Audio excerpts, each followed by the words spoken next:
હાલ એક મોટા સમાચાર સુરતથી આવી રહ્યા છે। સુરતના પાલીગામ ખાતે 5 માળની એક બિલ્ડિંગ એકાએક ધરાશય થઈ છે। આ બિલ્ડિંગમાં 9 લોકો ફસાયા છે।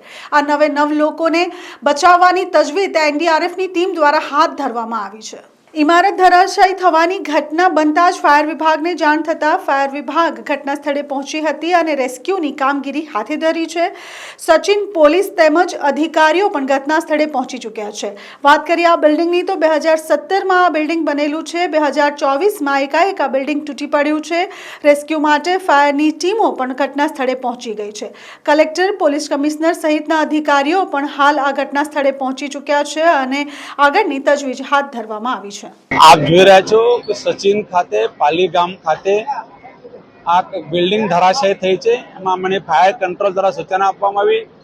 સૂચના મળી ત્યાર પછી અમે સચિન ઝોનના ઝોનલ ચીફ સાથે ચર્ચા કરી, સચિનના કોઓપરેટરને ચર્ચા કરી અને તમામ મારી પદાધિકારીઓ ચર્ચા કરીને તાત્કાલિક ફાયર ઓફિસર ચીફને વસંતભાઈ પાટીલ સાથે ચર્ચા કરીને ઘટના સ્થળે પહોંચી અને આપણે જોઈ રહ્યા છો કે ત્યાંથી આપણે ફાયરની ટીમ દ્વારા રેસ્ક્યુ ઓપરેશન કરીને દરેક માણસને બચાવવા માટે આપણે પ્રયત્ન કરી રહ્યા છીએ।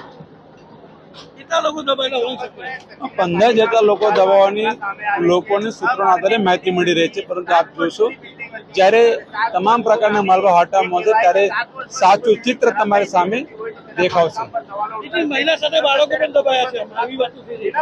વાતો ઘણી બધી થાય છે પરંતુ આ વાતોમાં આપવામાં આપ સૌ ના જતા આપ નજરે સાક્ષી બધું જોઈ લેશો અને હવે અંદર મલબા પછી મલબા કાઢવાનું કામ ચાલુ છે। આજે અહીંયા સચિન જીઆઈડીસી વિસ્તારમાં એક લગભગ 5 સ્ટોરીની બિલ્ડિંગ ગીરી। આમાં જ્યારે બિલ્ડિંગ પડી જોઈએ તાત્કાલિક જો પોલીસને જાણ કરવામાં આવી અને તુરંત જો પીઆઈ અને સ્ટાફ પહોંચીને તાત્કાલિક જો જેટલા બી ફાયર ફાઇટર ફાયર બ્રિગેડની ટીમ રેસ્ક્યુ ટીમોને જાણ કરવામાં આવી।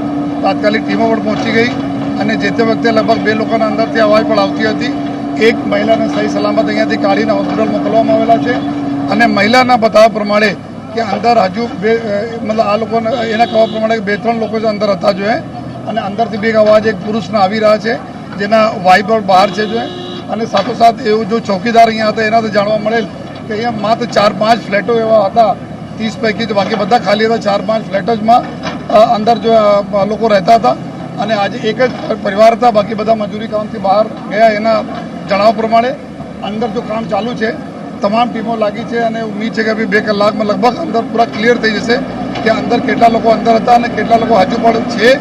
અને સાથોસાથ પેરેલલી જો પોલીસના કામગીરી ચાલુ છે કે કોઈ સગા સંબંધી કોઈને યાર મિત્રો અંદર ફસાયા હોય તો આપણને બધા જેથી આપણને આઈડિયા લાગે તો બધા આપ જોઈ શકો છો કે ટીમો કામ કરી રહી છે અને ઝડપથી લગભગ ક્લિનિંગ કરીને અમે લોકો पूरा स्क्रीन कर दीजिए इसके अंदर कोई बाकी नहीं रह जाए। सचिन जीआईडीसी में एक 6 माळनी बिल्डिंग धराशायी घटना अमने जो इन्फॉर्मेशन मળી હતી એના હિસાબથી બધી જ ટીમો છે, ફાયર પોલીસ રેવન્યુ તંત્રની બધી ટીમો છે અહીંયા કાર્યરત છે।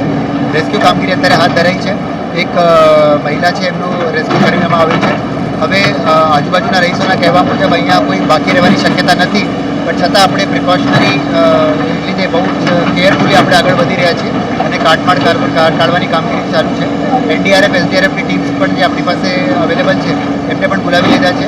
અત્યાધુનિક મશીનરીઝ છે, કટર્સ અને બધું એનાથી જે છે રેસ્ક્યુની કામગીરી અત્યારે આપ જોઈ શકો છો કામગીરી સ્ટાર્ટ છે।